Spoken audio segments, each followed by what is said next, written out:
Welcome to the Roost News, the things for all things volunteer. I'm Doretha McCoy, volunteer member for the Roost News. Today, I'd like to welcome Jennifer Feierstein, Associate State Director, Michigan, and Barbara Zeman, volunteer for AARP. Thank you guys for coming to the podcast. Thank you. Thanks for having us. Yes. So the topic for today is going to be about Grand Connections, a successful multi-generational program in Michigan. But before we talk about that, I'd like to talk about you. So Jennifer, tell me a little bit about yourself. How long have you been at AARP and exactly what do you do there? So I've been in my role as Associate State Director for 10 years, just celebrating my 10-year anniversary in January. And it's been absolutely like the best 10 years. Like it's gone so fast because I absolutely love what I do. And part of my role is I am the public facing person on the west side of the state of Michigan. And I lead a dynamic team of volunteers. I put on events, I collaborate with other partner organizations, build out new events. So anything that has to do with like the AARP members and community members, having some type of interaction with AARP, I'm probably the person that's going to be in the middle of that, connecting AARP with the community. That's awesome. Barbara, how about you? Okay. Well, I have been an AARP volunteer since 2016.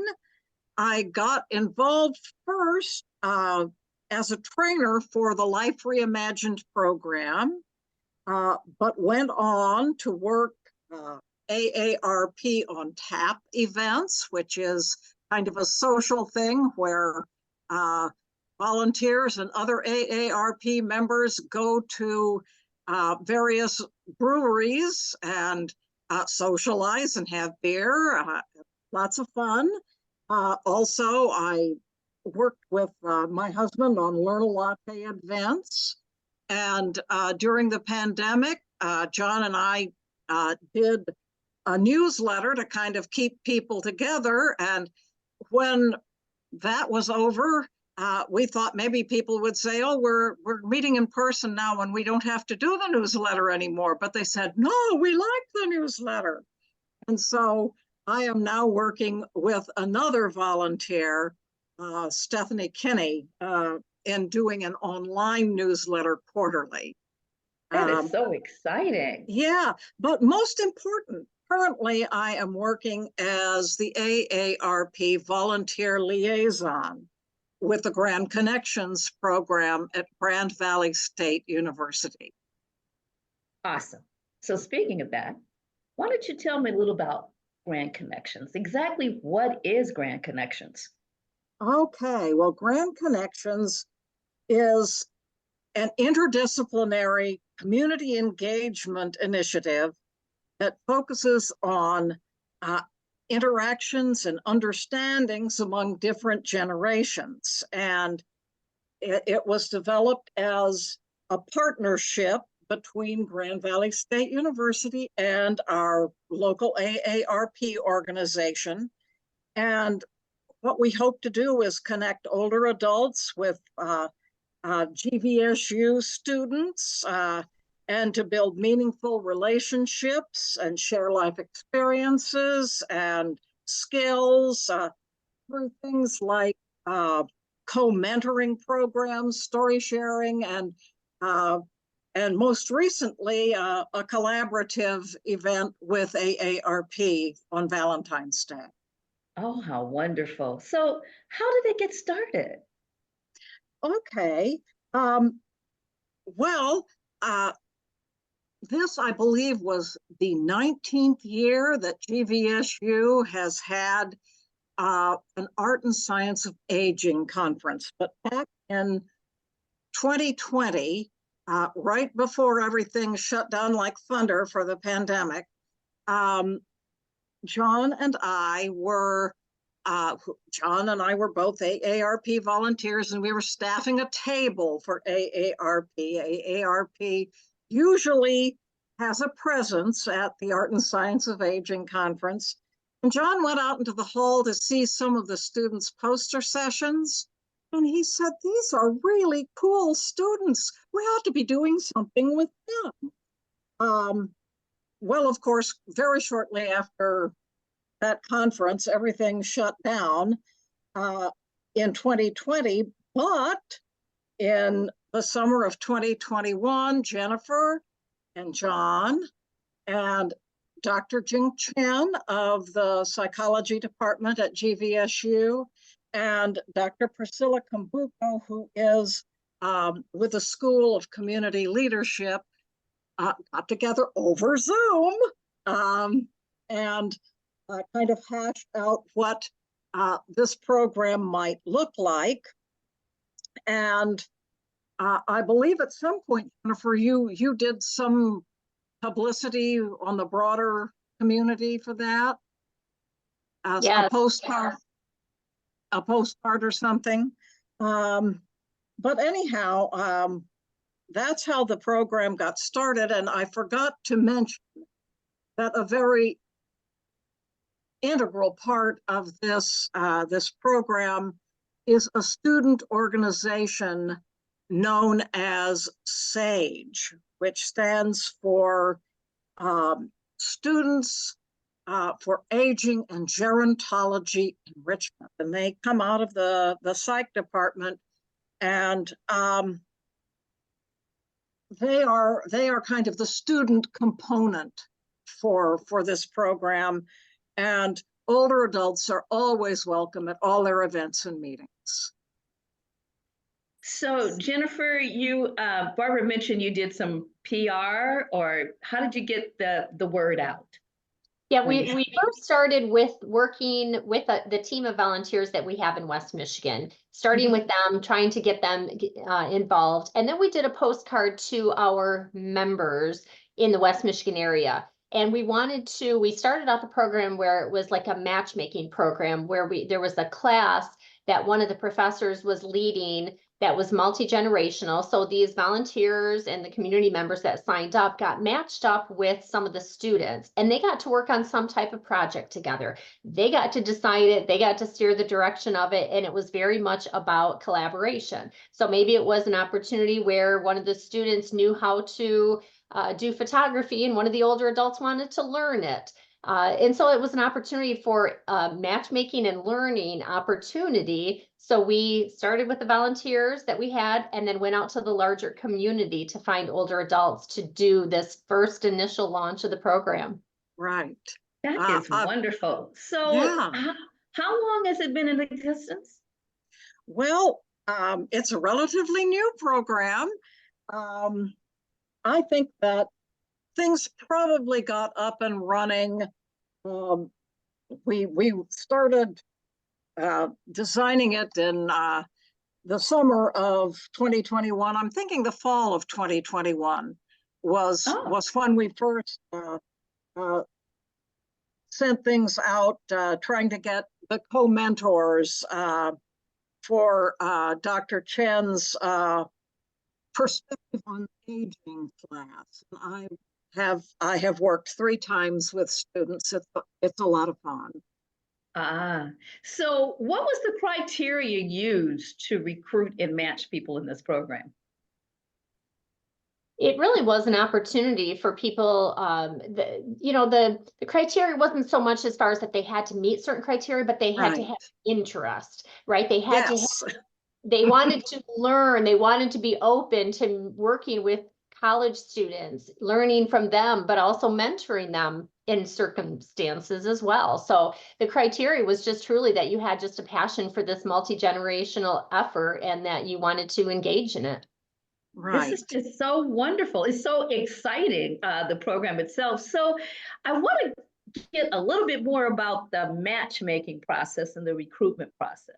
How did you get that? Because a lot of times you'll find people are shy. They, older people and younger people say, yeah, I'm a little shy. So how did you get that to work? Well, there is a website, a rather nice one, for Grand Connections, and there is a a way that you can go in and fill out a simple interest form. And that way, you know, they kind of know something about you when they go to match people with students.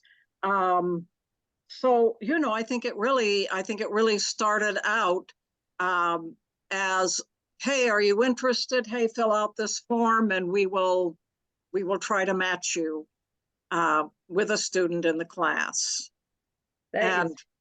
Yeah. So about how many people do you have participating in the program now? Do you know? Off the top of my head, not, I really don't. I mean, you know, people come and go. Right. I have done this mentorship for 3 semesters, but I didn't do it this semester. So, you know, we're not really here counting and enumerating at this point. Got it. We're glad to get people, and very often students will work with their grandparents. And that is really a dynamic and wonderful thing, because students really get to know their grandparents. But, you know, if somebody really needs somebody and doesn't have an older person that they know to participate with, then they can be assigned a volunteer. Nice. That is wonderful. So what's been the results of the program? What are some of the great benefits, would you say, have been derived from this program, for both from a volunteer perspective and from a staff perspective? So Barbara, what do you think? Well, I can only speak for myself. The benefits for me have been phenomenal. I lost my wonderful husband of 42 years to congestive heart failure in the summer of 2022. And I decided I really wanted to do something to have, you know, something in his memory. And so I decided that I wanted to do a legacy project with Grand Connections. And it's really interesting. I talked with Jing Chen, who has since, and Priscilla Kambuko, both have since become friends. But that first Christmas, right before Christmas, I had a knock on my door, and there were all of the students from SAGE with hot dishes that they had brought to my home as a surprise right before Christmas time. And that first Christmas, I can't tell you how very meaningful that was. And I think, you know, maybe each person takes away their own meaning for this, because of course, you know, you're dealing with different volunteers, you're dealing with different students. I've had 3 very different students. But this has been something that has given great purpose to my life, and I am deeply grateful for it. That's a wonderful thing. Jennifer, how about from a staff perspective and how AARP participates in these types of programs? Give us your thoughts on this. So when the program first got started, it was in the midst of the pandemic, and the idea was brought forth, like, we need to do more to build these multi-generational efforts, and we need to bridge the gap with college students and older adults in the community, especially college students who are out of town. They don't have grandparents nearby. Maybe, you know, they don't even have any grandparents left. And so we really wanted to build a program that would allow these college students to have the interaction with older adults so that they weren't so segregated.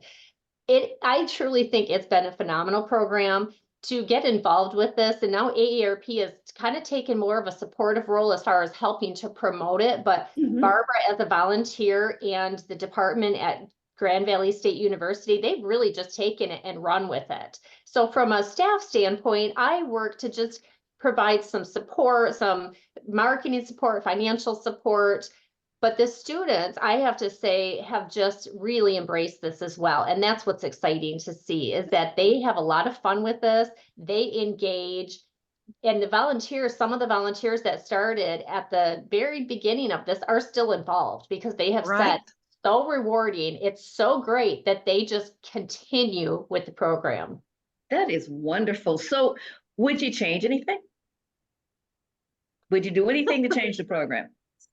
I think it's Well, all learning curve, initially. absolutely. Doing the matchmaking, from what we heard from like the staff perspective at Grand Valley State University, was a little tough, because sometimes, there weren't maybe enough volunteers for a student. So they had to figure out how to creatively combine some of the groups. So I think that, that might have been a little bit of an issue. Like, okay, how could we have thought that through a little bit differently? I think it would be great if it could continue to keep growing. I feel like it's grassroots. A lot of it is just word of Yes. mouth. Mhm. And if people truly understood and saw the dynamics and the change that it creates in people, like Barbara's saying, like, this has been so important for her and so meaningful. And that's what we hear on both sides, the adults and the students. And I really, really wish if we could do it differently, that more people would like get involved in this. And one of the Would you add one of the anything to things the that we are doing to help get more people involved is this intergenerational story circle process. And this is even newer. I can recall sitting around my dining room table with Jennifer and Dr. Ching Chen and a bunch of the students from SAGE, and talking about what can we do to grow the program. Because, sometimes, as you say, you're a little shy about getting involved with something like, whoa, a mentorship. But telling your life story, just a little bit of it, in a very informal setting is a little less scary. And so we said, okay, let's try this intergenerational story circle project. And we kicked it off at the end of February at the Art and Science of Aging conference. And, we had some interest forms and that brochure that told about story circles. And since that time, in the spring of 23, the students from SAGE hosted 2 intergenerational story circles. Both were very well attended, and we considered them great successes. So what happens? What happens during this circle? What happens? Okay. What do you do? Here's what happens. So it's a small group of individuals, and usually we end up with about 15, 16 people.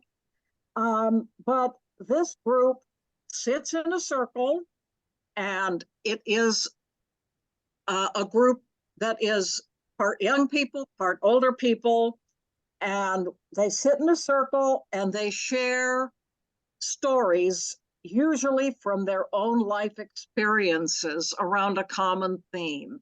And the theme isn't anything scary, like, what do you think about such and such? I mean, it's, tell us about something in your life that made you smile. That was one of our, and people have a good time doing that. And sitting in a circle is terribly important, because it helps establish a feeling of unity and equality among the participants. And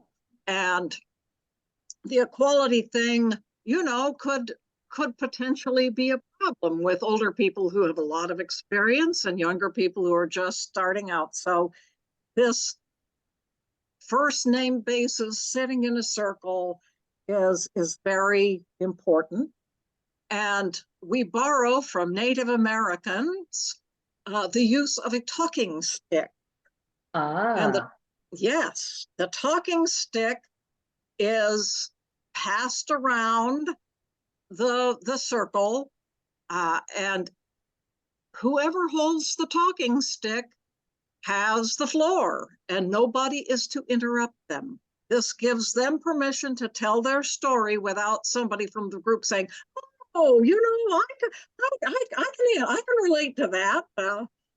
There is a time at the end of the circle where more things like that can happen. But when we are telling the stories, that talking stick is something that gives the speaker sole permission to tell his or her story. And they're short stories, they're conversational, they're not practiced stories.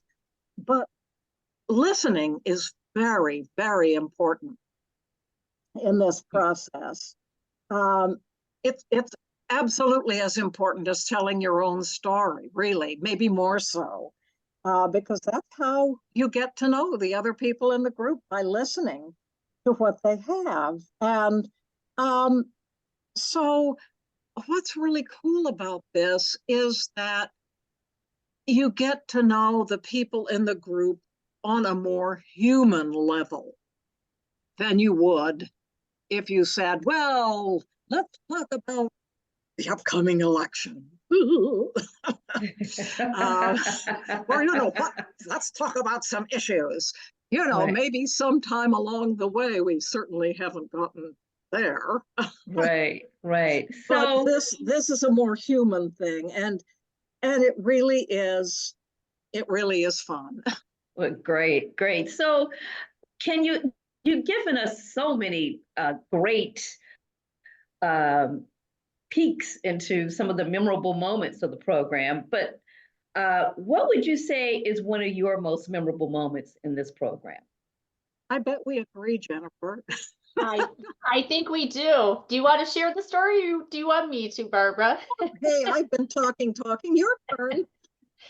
So we did Cupid Crew this year with Wish of a Lifetime, and we had 500 roses, and the SAGE students and the students from Grand Connections created greeting cards and handmade Valentine's cards. And on Valentine's Day, we took those 500 roses and those 500 greeting cards, and we made 3 different stops to nursing homes. We went to a veterans home, we went to a senior housing facility, and then we also went to like a day center, an adult day center.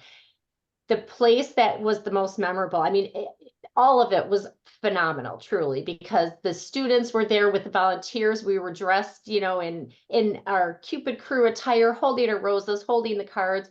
But we got to go into the housing facility, and one of the admin staff took us around, and we knocked on people's doors. And it does make me choke up. We knocked on people's doors, and they came to their doors in these independent living, or it was assisted living. And they literally, these adults like cried. They were so touched by the Yeah. fact that there were a crew of us, both, intergenerational students and older adults alike, and we were delivering these roses and cards, and they were literally so moved that they were in tears. And I think it wasn't even just the residents that were in tears, but we were too. Like, we were so touched by it, and they just like fed on the fact that we were there, paying, giving them attention and giving them love and showing up at their door. And it was just truly the coolest thing. And the students walked away, I think, changed, because they were, did. And yes, I think a lot of our volunteers did too. yes, Because getting folks to go to an evening meeting out in Allendale is challenging. And so Mhm. we haven't had just a ton of volunteers going out to Allendale for these story circles. And all of a sudden people said, oh, these students are great. I could be interested in doing something like that in the future. And That is go ahead. no, that is just wonderful. That is, I mean, the whole program is so exciting, and I'm quite sure all of our volunteers and AARP members and listeners to this are just exciting. This is just so heartfelt and so moving, this whole entire program. Will It you? is. And one of the things that the students understanding that older people don't like to drive to the next town at night, especially when it's dark, and find their way on a big fat campus to where the meeting is. They said, let's try doing something in town. So our last story circle was held at Schuler Books, which is a well-known spot on 28th Street. Everybody can find it. And we had more AARP volunteers than ever as part of the group. We did something with pictures that were important pictures from our lives as the prompt for our stories. That is great. That is wonderful. And AARP bought refreshments. You know, usually Jing buys pizza for the kids when we do it out at GVSU, but you can't do that. Schuler Books has its own cafe, so AARP sprang for coffee and tea and little pastries for the event, which was real nice. That is wonderful. So will the program expand to other areas, or will you be rolling it out to other areas?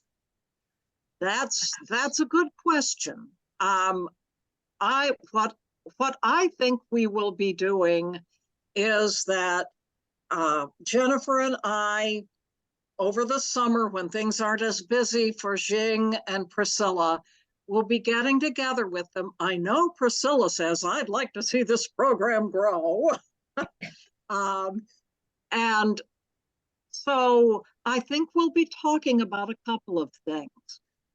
You know, maybe what is one ongoing project, a community service thing that students and AARP people could do together. I mean, that's a possibility. Mm-hmm. And I'm just talking, you know, out of my hat here, because and Dorothea, truly the program is organic, because where it started and the vision that we had for it at the beginning, it's evolved because it's not so much of a structured program as it is just organic, because it's about the relationships and the people that are part of the program. So if they wanted to go into another direction, then it might go in that direction. So it's not built on any type of like mission of we need to accomplish this, other than it's about the relationship building, and however that molds and forms and evolves, that's how the program grows. Right. You One know, of the things, go ahead. I was going to say, sharing this story is just great inspiration for other members of AARP throughout the country. I can see this going throughout the nation, actually. You've got so many people, and this is sounds like a great opportunity. Yeah, and I mean, GVSU right now, we are working with the psych department.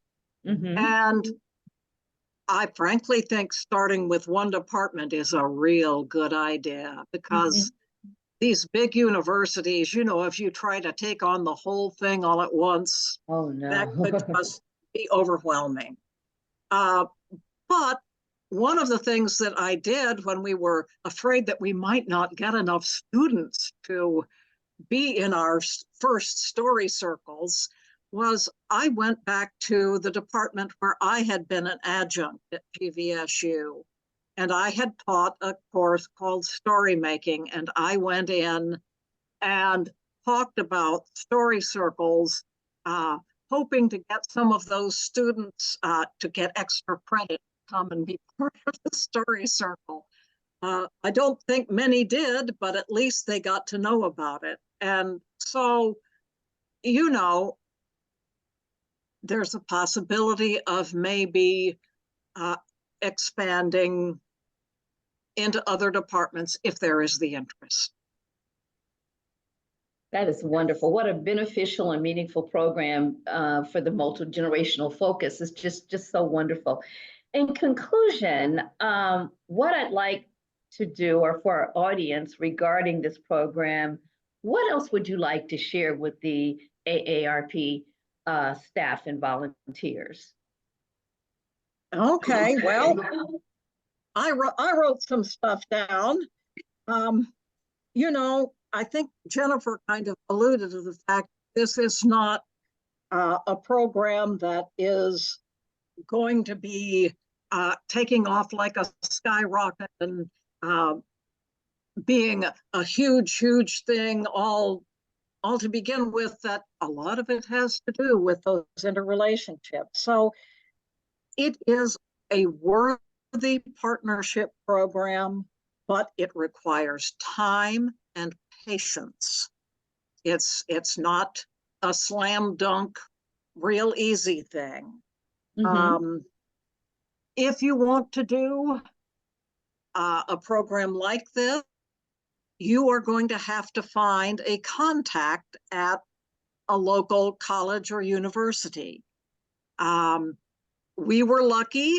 We had that relationship with the Art and Science of Aging conference, and so we already had an in and knew some of these people. So first thing, you've got to find somebody at the university to be your partner, and then you need to have an AARP volunteer or volunteers assigned as liaisons to this program. And I'm the liaison for the one here in Grand Rapids, and I attend just about every single SAGE meeting, party, apple picking. I had a picnic at my house for the students and the older volunteers last summer. The person really needs to be involved, not on a peripheral level, but actually getting in there and being part of things. So I think we're beginning to have a little more traction. I am thrilled with our connection with the Cupid crew, and would love to do it again. And I think, you know, that really was kind of a turning point for us. Well, and I want to say, Dorothea, that every team needs a clone of Barbara, because she truly is one of a kind and a gem, because she is the one who single-handedly took this vision of her husband John's and really grew it. And I would add too that you got to have fun with it. There has to be yes. fun, right? And it is incredible fun. Yeah, the college students have enough heaviness with all of the work and the, you know, just the stress of going to school. So they need an outlet. They need it to be fun, and they've got to have food. You got to have food, because college students always food. Eat, right? The older adults, you know, if you feed them, they will come. And, you know, like as Barbara said, they've gone apple picking, they've had picnics, they've had pizza parties, they've gone to bookstores. So it has to be fun and inviting. I think that is the key. Right, right. You know, it's funny, at Schuler's, there was a lady who kept coming around and looking at us. And I thought, oh dear, we're disturbing her, because we were pretty loud. and at the end, she came up and she said, what is this group that you had so much fun? I want to be part of this group. So we took her information. Oh, awesome. Awesome. You know, this has been one of the most, how can I say, inspiring conversations that I've had. And this whole entire program, this multi-generational focus is just simply wonderful. I want to commend both of you and all of you for this. I mean, it's just really wonderful. I want to first of all thank you both for coming in and talking to us about it. And I am quite sure that when others see this podcast, they will be inspired to look into perhaps expanding something like this to their area as well. So I want to thank Barbara Zeman and Jennifer Okay. Sykes. Thank you so much for participating in our podcast today. And we encourage you to subscribe to our Roost News channel on YouTube, or listen to the version of your favorite on your favorite platform. And of course, please invite your family and friends and colleagues to join us on behalf of the Roost News process and podcast team. I want to thank you both for coming today. And it has been a joy and a wonderful time. Thank you. Thank you. Thank you.